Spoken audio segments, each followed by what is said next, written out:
Going to close. I will start my screen, I'll start sharing screen and start my PowerPoint. And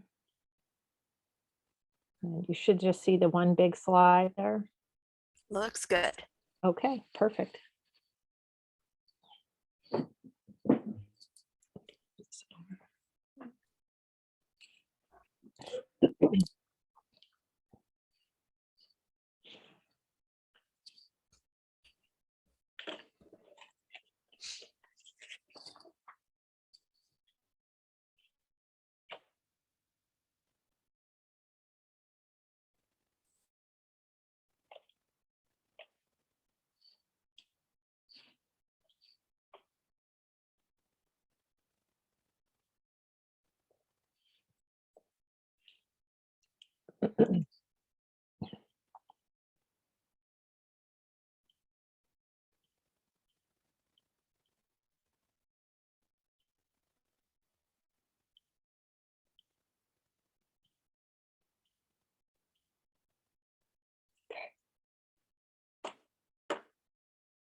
All right, Lauren, are you ready?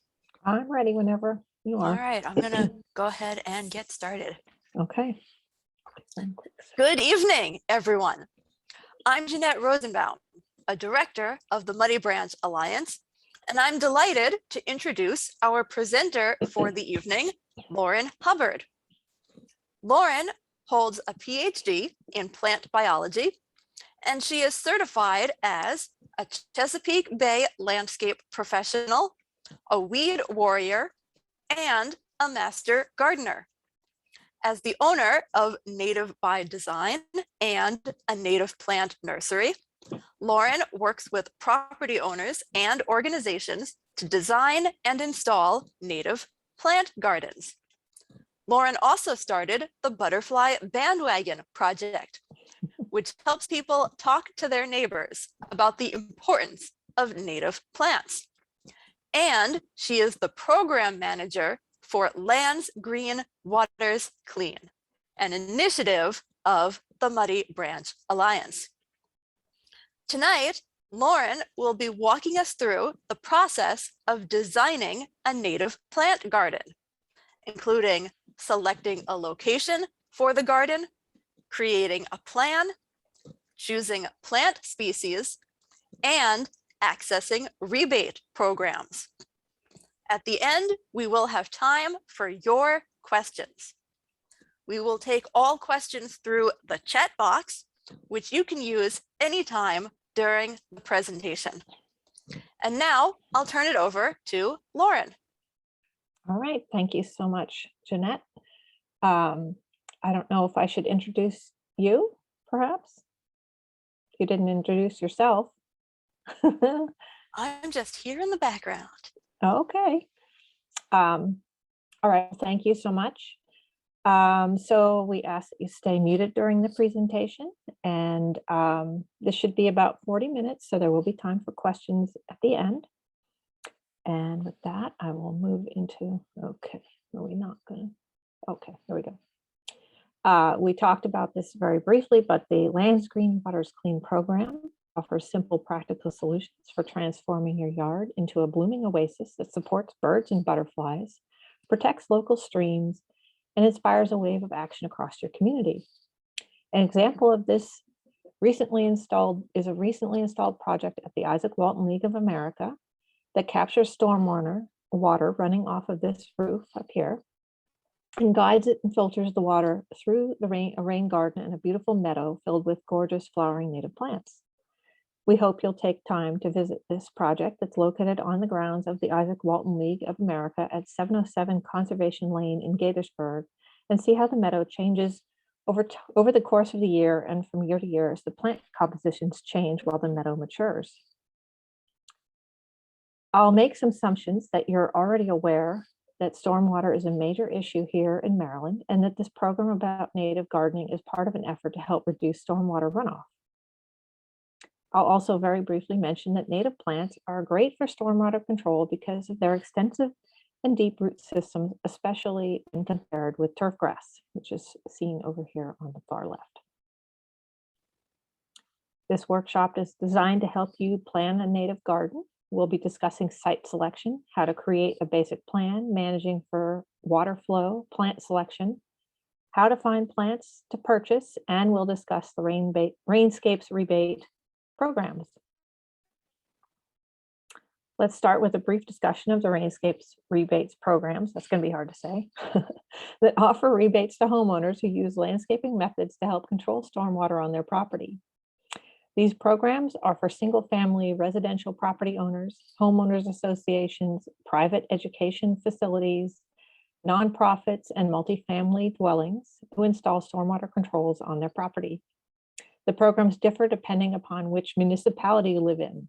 If you reside in an incorporated city, including Gaithersburg or Rockville, you apply to the city. If you're not in an incorporated city, you would apply directly to the county program. I encourage you to look up Rainscapes for your local municipality for guidance on what projects qualify for rebate and specifics for the program, as they vary from each municipality. One thing these programs all have in common is that you must apply for the rebate in advance of doing any work on the ground. If you start preparing and planting before your application is approved, you will not be able to request a rebate for that work. As I go through the planning steps, I'll mention information that's useful when applying to these programs, but for details, I again strongly encourage you to check with your municipality for the specifics. I'm not sure why this is blank. Okay, here we go. If you live in the city of Gaithersburg, I can share that the Gaithersburg program is more flexible. The application process is very simple, and the program manager, Michael Wan, is ready to help. I work with another non-for-profit, Urban Ecosystem Restorations, and we recently hosted a webinar featuring the City of Gaithersburg Rainscapes program. You can view that webinar for more in-depth look at how the City of Gaithersburg runs their program, and I can send that link to the video in a follow-up email. We're still trying to get it loaded up on YouTube. I'm going to talk to you about designing conservation landscaping, which is essentially a garden using native plants. Note that people often get confused and think they must install a rain garden to help control stormwater. Rain gardens are a special type of garden that involves excavating soil and are more complicated and expensive to install. Most of the time, conservation landscaping is going to be the better option, as the installation is less technical and less expensive, and maintenance is easier to manage, especially if you're doing the work yourself. If you have space limitations, you may need to consider a rain garden. I recommend you get guidance from the Rainscapes program or a professional before embarking on a rain garden installation. So let's begin with site selection. You may already have an idea of where to situate your garden, and that's great, but we encourage you to consider how to maximize the benefits of a native garden by siting it in such a way that the garden will intercept water coming from your rooftop or driveway or other hard impervious surface. In this example, the red arrow indicates the location of a downspout on this home. This is a real project that I'm working on to help control the flow of stormwater and reduce erosion from the property. The homeowner wants to maintain some turf area for his grandchildren to play on, so we've piped the downspout downhill where it can spill into a native garden at the edge of the property via a pop-up emitter. To help visualize how a space will look, I use inexpensive flags to mark out the area. They're easy to move around while I play with the shape. You can also use a garden hose or rope laid on the ground to get a sense of how your garden area will look and feel. The basic concept is shown here. The red arrow indicates where the downspout is located. The long red line is the pipe, and the blue dot is a pop-up emitter. The green area is where the new conservation landscaper will go in an area that was once just poorly growing turf grass. This concept drawing also shows a series of small berms as illustrated by the curved lines here. These berms help to slow the water as it travels downhill on this gentle slope, allowing the water to sink in and control runoff. This home had several downspouts that were similarly directed downhill to emitters. You can see another blue dot representing another emitter up here. I use this project to illustrate several considerations. One is to capture and slow down rooftop runoff by directing the water into a native garden. Two is that you can do this while still maintaining some turf grass if you desire that. Three, note that the ponding area, that is the area that's holding some water, is downhill from the home and more than 10 feet away from the home. You don't want to create problems in a basement by holding water up against your foundation. Keep any pooling water at least 10 feet away from the house and preferably downhill. In this particular case, I used a pop-up emitter to help control the outflow. You don't have to do this, but in this case, it helped to manage the flow. Deciding where to use a pop-up will depend upon your particular site conditions. Whenever you do pipe water, you need to stabilize the area where the outflow, wherever the outflow of the pipe is. This is often done with stones to help prevent erosion. You can also use certain plants such as our native irises. They are particularly helpful in these high water flow areas. Here's another example of a great opportunity to control unmanaged water flow coming from a downspout. In this case, I would recommend simply extending the downspout to direct the flow into an enlarged garden area by removing some additional turf and planting with natives. I'll mention that you do need to be mindful of where your buried utilities are located when you're planning on doing this work. Before you begin planting, you may want to have your utilities marked, and definitely before you do any digging, you should have them marked. Note that internet and phone lines are often just 3 inches or even sometimes less below the surface, and they're very easy to cut through with a shovel. The utility marking service is a free service. Use it and save yourself from a bad experience. To use the service, you visit missutility.net. If you're doing the work yourself, you'll follow the homeowner prompts to fill out a request. They'll send someone out to mark your area, and this is usually done within a week or two of when you submit your request. Marking involves spraying different colored paint over the areas where the utility lines are running, so you can tell if it's electrical or internet. I recommend taking photos of the marked areas for future reference so that so you can actually remember where these lines are when you're planting or adding to your gardens later on. In addition, make sure to protect your existing trees.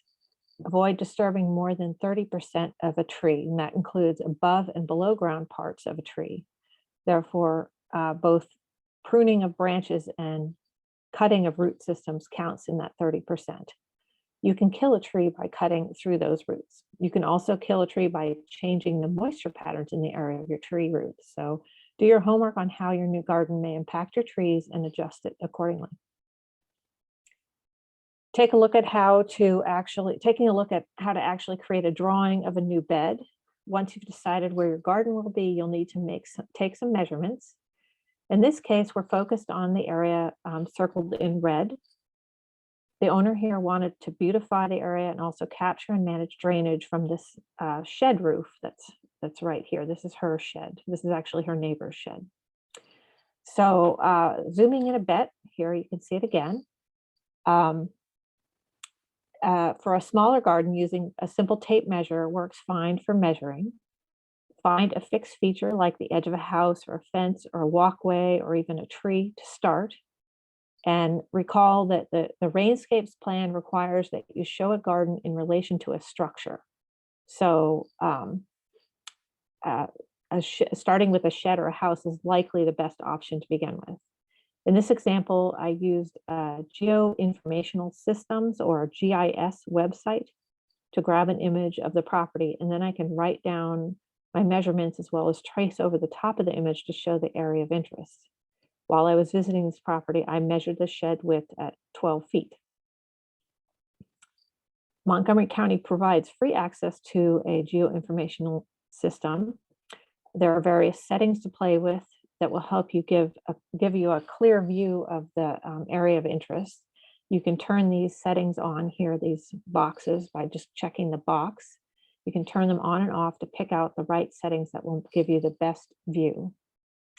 GIS tools tend to use winter images and make it easier to see structures, but you can try using Google Maps as well, although they tend to often have too many trees and you can't see through the tree cover to pick out your structures. So here I've entered the address. I've checked off the contour box, which gives me these little lines, which help me understand the direction of water flow. I've checked off building footprint, which I think is, I'm not sure if that's actually in this image here. And I've also checked off the most recent aerial photo from 2019, and that gave me the best view that also made it really easy to see where the structures were. Using tracing paper over top of that image, you can roughly draw the area. That's especially helpful if the area is irregular in shape. So, if you have like a square garden, you can just draw the square garden. But if you don't, and it's awkward or there's angles and fences, it gets a little trickier. Using a GIS image and your measurements, you can add existing trees, existing or proposed pathways. You can make sure to include at least one reference line with that measurement. So in this case, it was the 12 feet of the shed. Once I have this base drawing, I like to make copies of that. So then I can draw on the page without having to redraw the basic plan. That way I can sketch out various ideas and play with the area. Using graph paper or creating your own grid lines over the top of the drawing is very helpful when you're working out spacing of plants and measuring the size of the garden. In this case, I drew the grid over the top, and here I made the squares equal 2 feet. Depending on the size of the garden that you're planting, a square might equal 1 foot or a 1/4 foot or some other value, but it's helpful to set it up so that you can use it for area calculations. Most of the time for plant spacing, you want to be able to quickly know about roughly what a 1 square foot looks like on your plan, as that's a good representation for plant spacing. And I'll talk a little bit more about that in a minute. So in this example, I'm doing a very rough sketches to determine how the existing trees will work with the new plantings. I can sketch out larger groups of plants. I can work out, who the tall guys in the back will be and how much space each group should have. Note that I've marked where the existing trees are and estimated roughly where their root systems are within the planting area. There's another example of what that can look like. Here I've drawn the base plan on tracing paper and put that over the top of graph paper to create my grid. In this case, each square on the graph paper is equal to 1/2 foot, and I'm creating groupings of plants. To figure out how many plants I need, I can just count up the squares and do some very simple math. It's best to plan out your pathways and any hardscaping prior to installing gardens, perhaps even before you create your garden plan, because there's usually a lot of disturbed soil and walls and walkways when walls and walkways are installed. Sometimes garden areas also need to be changed to accommodate these structures. In this example, the homeowner wanted to replace the front lawn with conservation landscaping. In discussions with her about how she accessed the side yard, we realized that she needed to add a level access path for safer access to this gated area. So using the same method of aerial images, I roughed out some ideas. Here the owner decided to just add the one path this way and opted not to add the second path.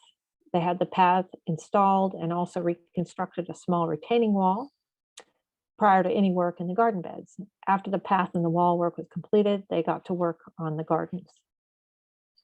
Here's the project after the new wall and path were installed. In this photo was actually taken about 2 years ago, and I believe at this point, all of this turf grass has been transformed into garden area. The County Rainscapes website is a very useful resource, and it will help you create a plan using this document, How to Make a Planting Plan. Notice the plan is drawn on a grid. Again, as previously mentioned, it's helpful to have that graph paper when planning your garden. Let's take a look at some of the items in green. Note that you'll need to indicate which way is north. You'll need to indicate the total amount of square footage in your garden. You need to have a scale that is at least one line indicating a distance. So like this, and also like that, at least one dimensional line. Show the garden in relation to property. So here's the back of the house and here's your garden. And you also need to show where the water is coming from that will enter your garden. So in this case, there's the downspout, and that's kind of indicating basically that the water's entering here. You could just draw like a blue line or something to indicate water as well. Note that it's not necessary to draw every single plant individually. You can simply draw large groupings. And you can see that in the lower image here, the lower drawing here, they just grouped up the plants and gave them a name, as opposed to drawing little ones. And in this case, I drew little plants and then drew a line to connect them as all one group. But I actually think this is a much easier way to do it. So as I mentioned, you need to show which way is north. And if you're not sure for your property, the simplest way to do that is to enter your address into a Google Map application. The default mode on Google Maps is to show your property with north on the top of the page. So here you can see I have to move my thing around here. Here you can see the north arrow. The red part of the arrow indicates north. So you can, as long as that's pointing straight up, you know that north is up. Whatever way it's pointing, that's the direction of north. So you can line your drawing up as it relates to the Google map on to mark the direction. Can you hear me okay? Is that Jeanette, or is everything okay? Yes, everything seems to be working great. Okay, fine. All right. When creating a plant list, use natives local to our region. Here we are in the Piedmont region of Maryland versus, say, the mountain or coastal regions. Keep in mind that sun exposure, moisture, and soil type will all impact what plants will do well in your garden. Consider how much deer pressure you have and how much weed pressure your garden will have, and how your garden will impact and be perceived by your neighbors. I suggest go for beautiful so that your neighbors will want to do this too. It's possible to have a beautiful garden using all native plants, even with deer browsing. You can visit this example located on Darnestown Road. It was designed by Mary Kay Smith as part of a grant-funded project. The deer visit this garden regularly, but because most of the species used are deer resistant, it still looks great. Notice that also this garden uses plants of various heights, and that looks fabulous, although sometimes it's advantageous to keep everything lower. These kinds of style decisions are yours to make and depend upon your project site. Your plan does not need to have as much detail as this one with regard to individual plant placement, but do make sure to place plants appropriately based on height and width at maturity. Be especially mindful of shrubs and trees. I've seen so many trees and shrubs that get planted too close to the house, and as they mature, they must be cut down because they're causing damage to the home. Let's take a look at a plant description and see how to read that a little bit. I use this particular example because my home came with a humongous rosebay rhododendron. It was planted about 2 feet from the house. Looking at the spread over here, you can see that it was doomed from the start because the spread is 10 to 15 feet. Left unpruned by the prior owners, the shrub was pressing against the house and caused a window to rot through. We had to replace the entire window and also cut down the shrub to a much smaller size. I wish it had been planted an appropriate distance from the house so that I could enjoy it as a large shrub rather than a severely pruned nub that it is now. So again, looking at plant height, width at maturity, and when creating your plan, this particular plant description came from the Chesapeake Bay Native Plant Center. This is a searchable database. It's very useful for looking up information about specific plants. All of the plants in this database are going to be native to the Chesapeake Bay region, although not necessarily just the Piedmont. So you can see the regions listed here. You can check your region. You can also learn about all the other traits of plants, moisture levels and sun exposure and all of that sort of thing. If you're planning to apply for rainscapes program, you'll be required to provide a plant list that includes common and scientific names. You can get all of that information from that database. You'll also need to know the pot sizes you're using as well as spacing. So most nurseries sell plants in quarts and gallon size. Herbaceous plants, that's like your usual flowering plants, they're going to be available mostly in quarts, while trees and shrubs will be generally sold in gallon sizes. Rainscapes requires planting density of at least 18 inches on center for bedding plants. So for every 18 inches, you need to have one plant. That's actually a pretty sparse planting density, and will leave you with a lot of mulch between your plants. I would encourage you to plant at least one plant every foot. If your budget allows, maybe even closer. Note that the rebate programs only allow plugs with pre-approval under certain conditions, such as for ground cover. And what plugs are is just a smaller plant size, something more like what you would buy when you go to get veggie starts at the garden center, that kind of thing. But they're very useful because they require less digging when installing, and they're less expensive per plant. So they're a great option when you need to tuck plants in around root systems, for example, but they're harder to find in nurseries. If your planting scheme is requiring planting around roots, I do encourage that you search for plugs and contact the Rainscape staff and get approved for that. Note that they do not actually provide any rebate for seed, so that's not an option for a rebate. The County Rainscapes website has this handy spacing guide to help you determine how many plants you'll need for a given area at different planting densities. When you're drawing out your planted area on a graph paper, all you need to do is count up the squares for each species, determine the square footage, and use this guide to figure out how many plants you'll need.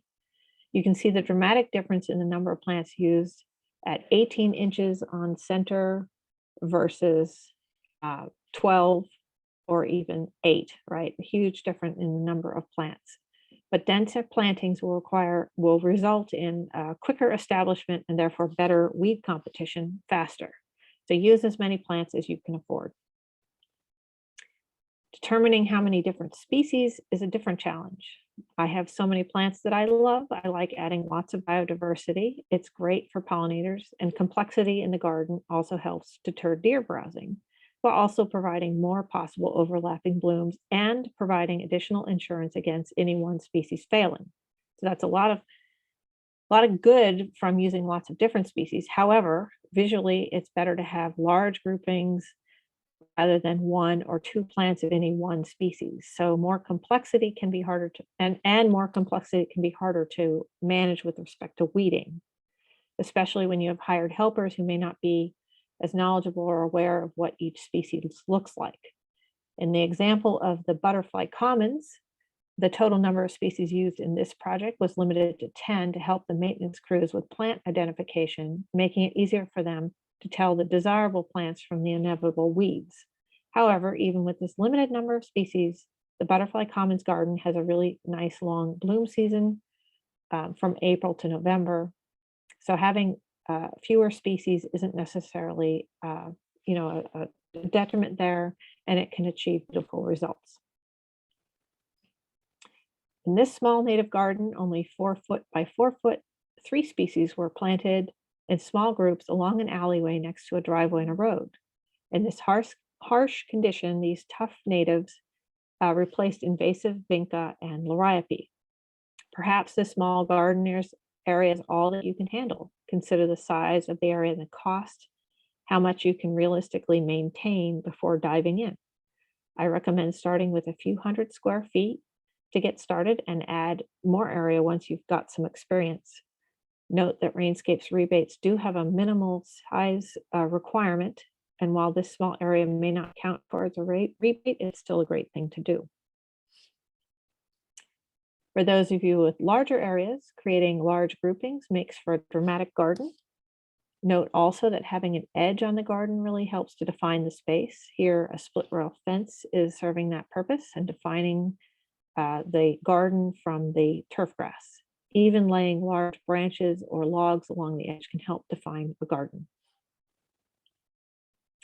Style is really up to you, but note that a more formal style garden will require more maintenance to keep things looking as intended.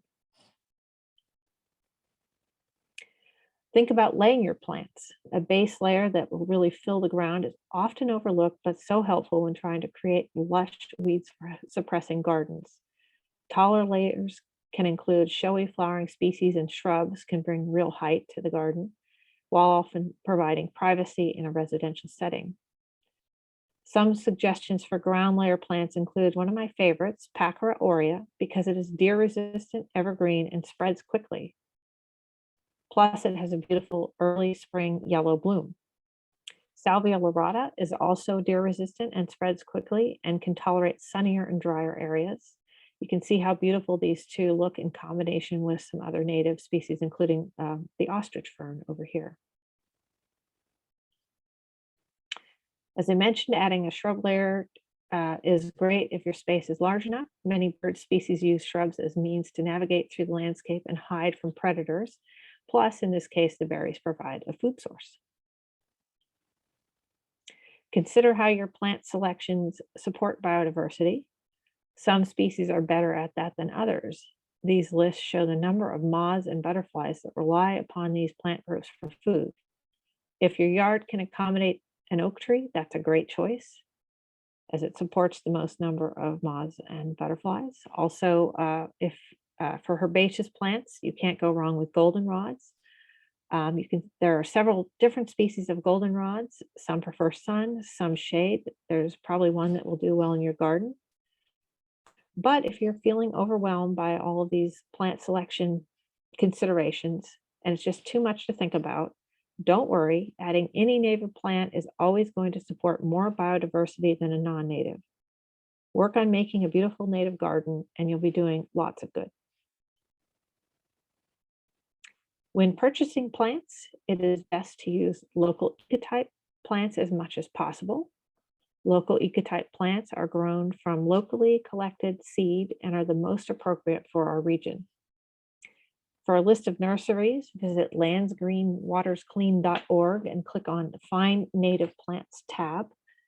It's easier to source plants if you create a plant use list using what is available in the nurseries. So rather than looking in a database or a book, go to the nursery lists, find out what they have, and in doing so, you can also find out what the pot sizes are before you create your list, and that will help with sourcing and planning.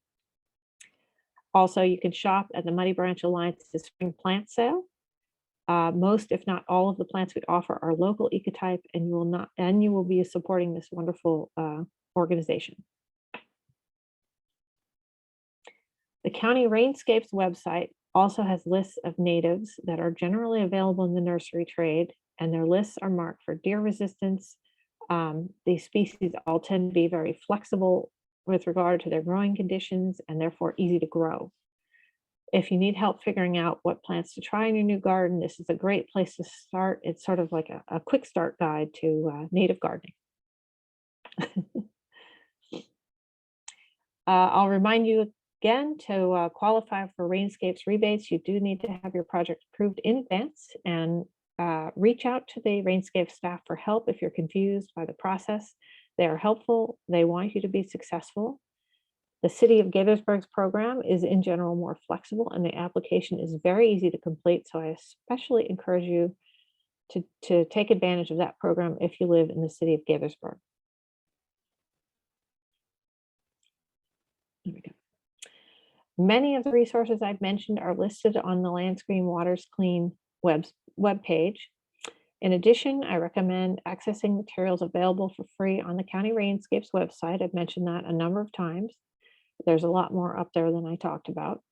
You may also want to join the Wild Ones chapter. It's an organization devoted to native plant landscaping, and the members are very knowledgeable and share plants, so you can get free plants that way. The Native Plants for Wildlife booklet is helpful when researching plants, and these are actually this was actually turned into that website that was the searchable database. So you can there's also a booklet if you can get your hands on one. for more tips on how to prepare your garden and pick out plants, take a look at Urban Ecosystem Restoration's YouTube channel. There are a number of webinars up there on great natives for landscaping, how to get started. That eventually the Rainscapes website webinar will be posted up there as well. And then Bringing Nature Home is a book by Doug Ptolemy. He's an entomologist, but he's been really at the forefront of native landscaping. He describes the relationship between plants and biodiversity and has inspired many native plant gardeners, including myself. So thank you for listening. Before you leave today, and hopefully, I guess we'll do this now, we're going to ask that you let us know how this webinar was for you. Did it help you? Did it answer your questions? Do you have other questions? So we've got a little poll to put up. So I'll stop sharing, and hopefully Jeanette will be able to launch our poll, and then we'll take questions. And I don't know if Jeanette, if you think we should wait on the poll, we could. Otherwise, just go ahead and do it. Oh, let's take questions first so people Okay. get the whole webinar Okay. before they give us the feedback. Okay, well then don't leave before you've done our poll. Then that's Oh, my you request. don't want to miss any of this. Right. So I see that everyone was listening very intently during the presentation. Lauren just gave us a whole lot of good advice about planning native plant gardens. But as you take a moment to think about what you just heard, go ahead and put your questions in the chat box, which you can find in the pop-up menu at the bottom of your Zoom window.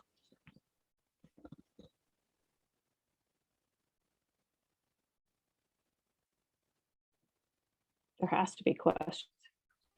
Well, if there aren't questions, I know you brought some bonus material. Question.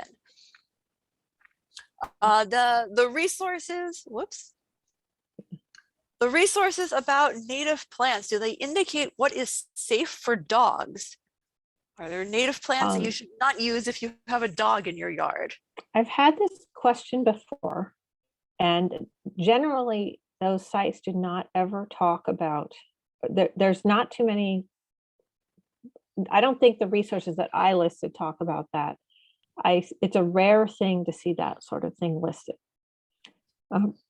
I think that, I guess the question is, so I have a dog and I have a lot of natives, and I have no troubles with him running around out in the garden with those native plants. That said, not everybody's dog, operates in the same way, and some of them eat plants and do all kinds of crazy things. So I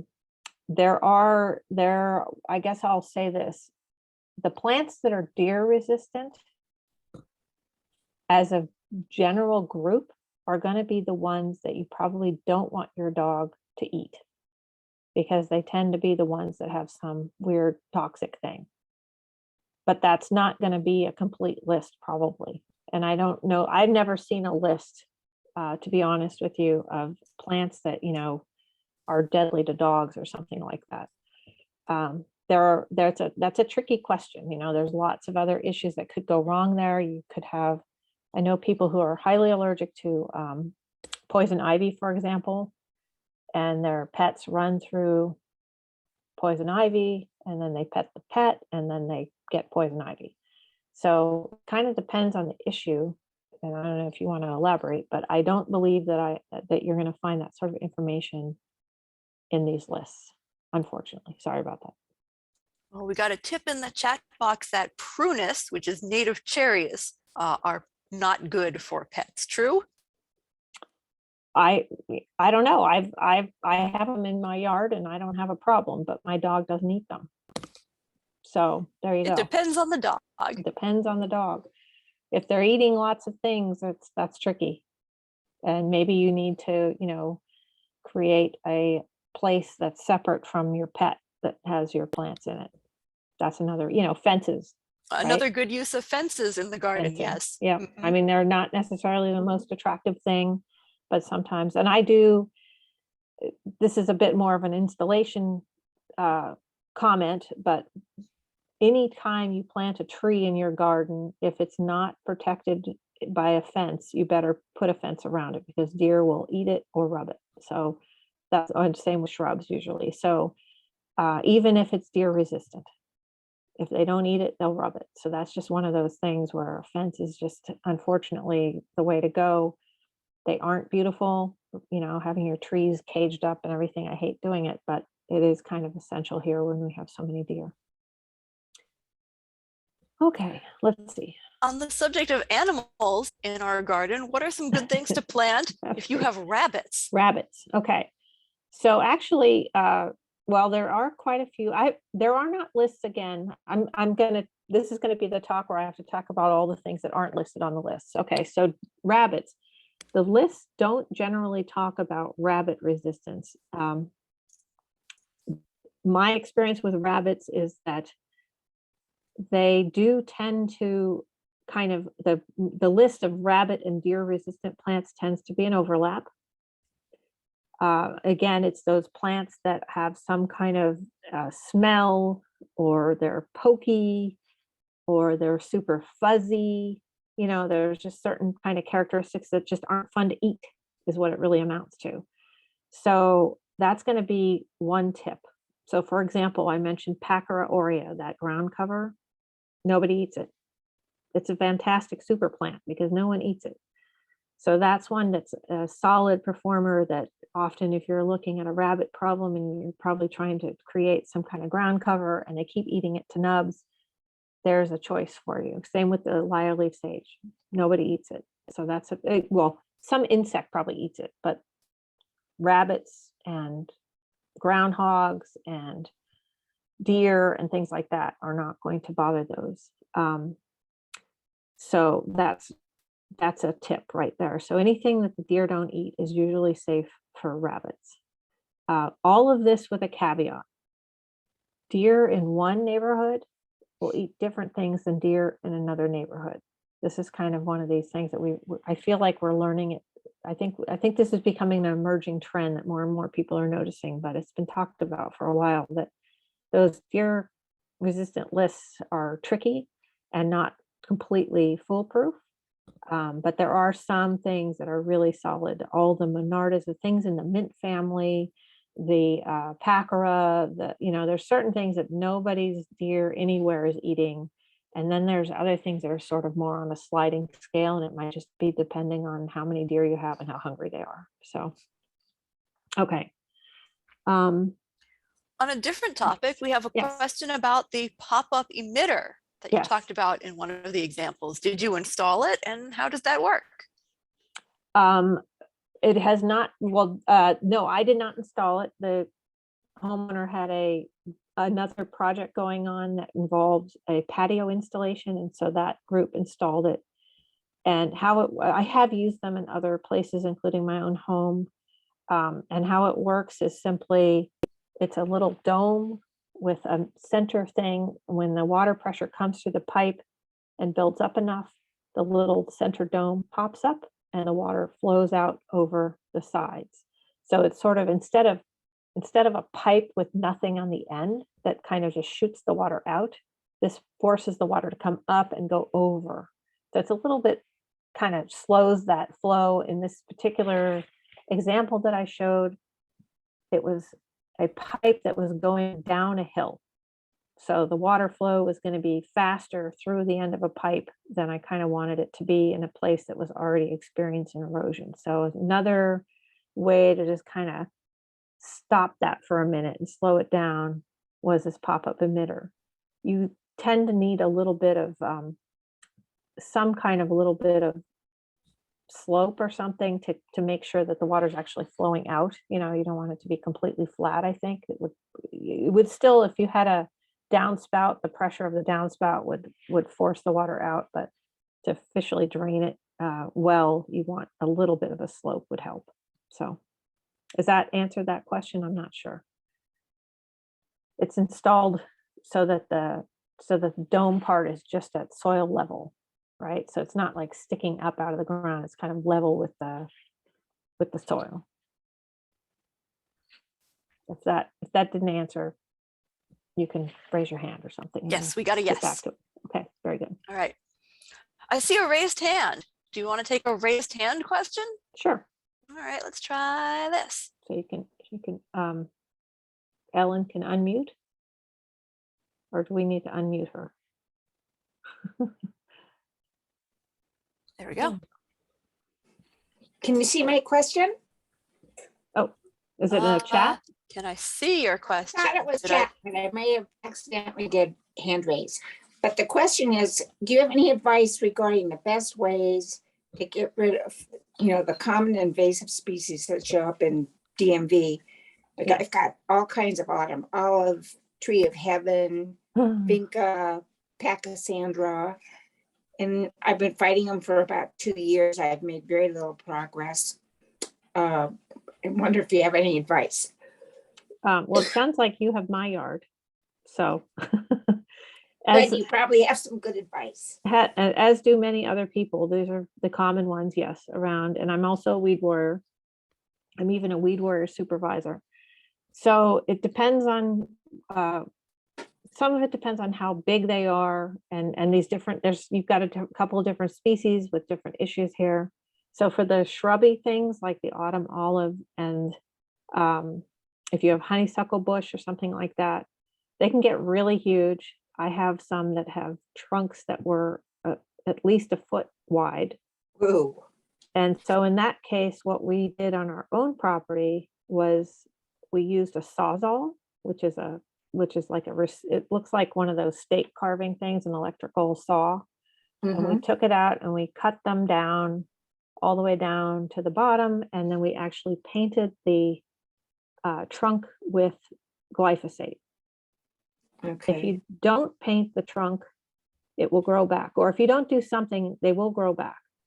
I know people who are just absolutely not wanting to use herbicide, and I get it. And there are some people out there who I hear have had success by putting like a garbage can or a black garbage bag over the stump so that it gets no light, and then that will prevent some of the, it'll still probably sprout, but it won't be very vigorous and eventually die. So there's various ways to handle that kind of thing. It depends on how big your shrubs are, right? If they're smaller, you could pull them out of the ground. Now the tree of heaven is a special category. This one, you have to be very careful. If you just cut it down and you don't do anything else, you will actually end up with many more than you started with. It's one of these kind of, what's that Greek mythical Greek? The Hydra. The Hydra. Thank you, Hydra. Yeah. You get the Hydra. You'll have a bunch of them that all the roots will sprout. So the option there is do some real homework on that because it requires a special herbicide to kill it. If it's a full-grown tree, my research on this suggests that you're supposed to actually nick into the bark, paint it with some herbicide, weaken it, then cut it, then do herbicide. So you might want to actually call a tree expert for that. Okay. Pull in the help on that one because that's a tricky one. The vinca and the pachysandra can be pulled. It's hard work, but it is doable. Actually, pachysandra isn't so bad. I've removed that by actually rolling it up almost like a carpet. It's pretty shallow rooted. Vinca is a little tougher and will have to be dug possibly, or you might be able to, if you cut it down really low and then cover it up, bury it under cardboard, that could work possibly. I'm not sure how vigorously it could, whether it would sneak through or not. I've not really tried that method on that, but I suspect it might work.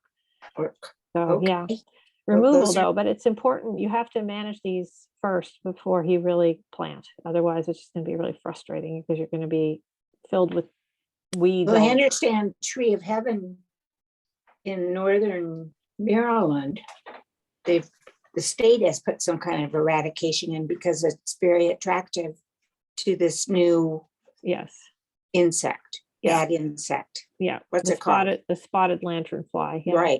Right. Yeah. But I mean, they're all over the place. So the Tree of Heaven. So I mean, I know. whatever. certainly are at my house. Yeah, good luck with Okay. that. That's a tough one though. Be careful what you do there, or you'll have Okay, a worse thank you very problem. much. Yeah, sure. Okay. I'm reading these chat questions here.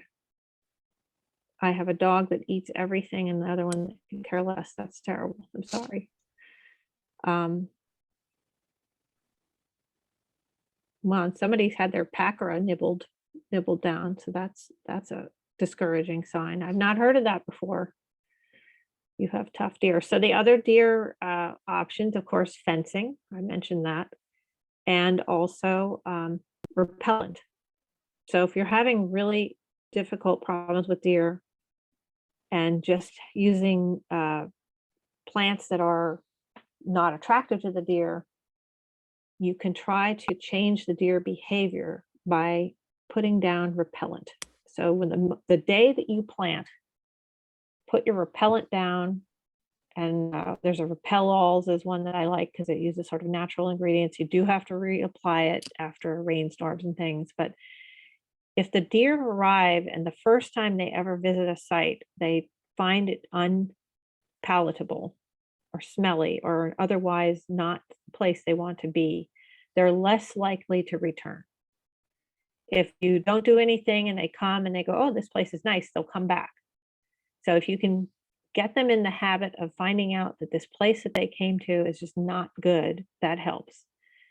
Also, as I mentioned in the talk, a complex planting plan helps. So as a rule, meadows tend not to have deer problems because it's all so mingled up that they just can't find that many plants. So that's another strategy basically to try to deploy, is to plant your plants in a complex pattern so that there's no, big group of anything that they like. It's just all mingled up. So that's really a sort of a meadow style. And what was the other thing? I was going to say something else. I mean, fencing. Okay, I talked about that. Oh, the other thing I do in my garden is instead of taking all the branches that fall from the trees and moving them away, I actually make little structures around some of the plants that they tend to like to eat more. And that actually works. So in this time of year, what happens under those branches, the leaves get in there and it actually protects the plants because they can't see them. So the plants are hidden under the leaves right now and not getting nibbled. And then during the later season when they're growing, it's almost like a little natural cage under there. And the deer, first of all, it's harder for them to walk through that space because they're usually browsing at nighttime and they can't see the branches, and then they're sort of stumbling around. So they don't like it as much. It's not a foolproof thing, but it does help, and it's actually working pretty well in my highly deer infested yard. So that's just another way to try something that isn't, too obnoxious, like the fences and the too many sprays and all that stuff. There's a new question at the bottom about mulch. Okay. Mulching with pine needles, is it better than tree mulch? I don't know if it's better. It depends on what you're trying to do. I have an area under a big white pine that is all filled with needles, and it's great. And I think the thing is, it's going to create a slightly, over time, it's going to create a slightly different kind of probably environment, just the way that needles break down versus tree mulch. I don't think it's bad. I don't think it's necessarily better, just different. I would say that if you're trying to use the cardboard and mulch method, where you lay down cardboard over turf grass to kill it, and then you put something on top to hold the cardboard down, that pine needles might not be, you'd have to put probably more to get the weight to hold the cardboard down so it doesn't blow. The advantage of hardwood mulch is it's a bit heavier and it's going to keep that cardboard from blowing away and hide it better. So it's just a different method. But I do know people, I have a friend, Marnie, who actually goes around her neighborhood and scoops up the needles from the sidewalk of her neighbors' houses and brings them home and uses them in mulch in her garden. and she's been doing this for a long time and has great success. So it's a very reasonable thing to use. Okay. And here's someone who says they used a weed wrench to remove their honeysuckle. Yes, so weed wrench, if you're not familiar, and this is to Ellen with the invasives, a weed wrench is this leverage tool. So it's a thing with a grabber at the bottom, and you grab the trunk, and then it's got a handle, and you push down on the handle, and the trunk gets pulled out. But there's a size limit of about, I think the largest weed wrenches can handle a couple of 4 inches or something. So it depends on how big your trunk is. And the other thing about a weed wrench is that when you do that, you have then created a lot of soil disturbance.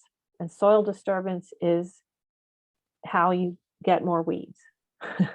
So it's a tricky balance whether it's better to do that or not. So in things that you kind of reserve the weed wrench for things that are definitely going to re-sprout if you cut them. Some things you can cut and they don't come back very much. Other things you cut and they just come right back. So the ones that you cut and they come right back, you have to kind of take the plant out or apply herbicide to. And that's where a weed wrench can be handy to pull out. But a lot of stuff, I'll just cut it down a couple of times. If you don't have too many, if your area is not huge and you can just get out there and keep cutting it, that's actually a better way because it avoids all that soil disturbance. So depends on the situation a little bit. Okay. Where are we here? When do you We're cut just down? about out of time, so Oh, we should okay. probably wrap up. Okay. Oh, we should All right. launch the poll and Yes, we should. okay. So thank you everyone for coming this evening. We hope you learned some valuable things from this presentation. Before you go, we have a very quick 3-question feedback survey. Please tell us what you thought about this webinar.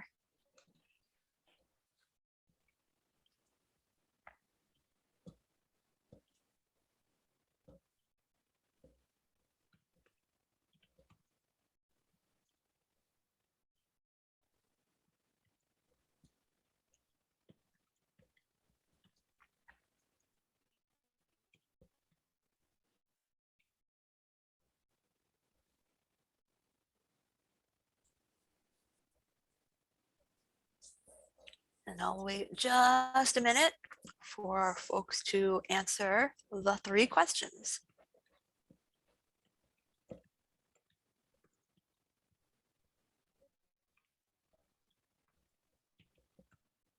I'm answering chats in the chat box, so as much as I can.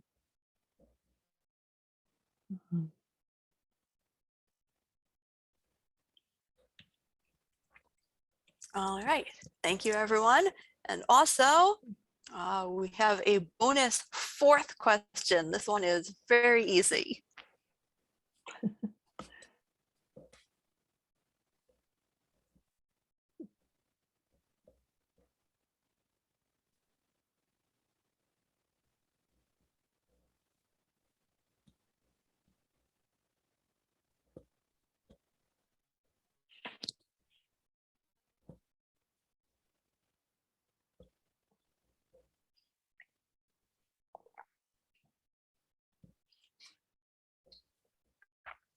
All right, thank you.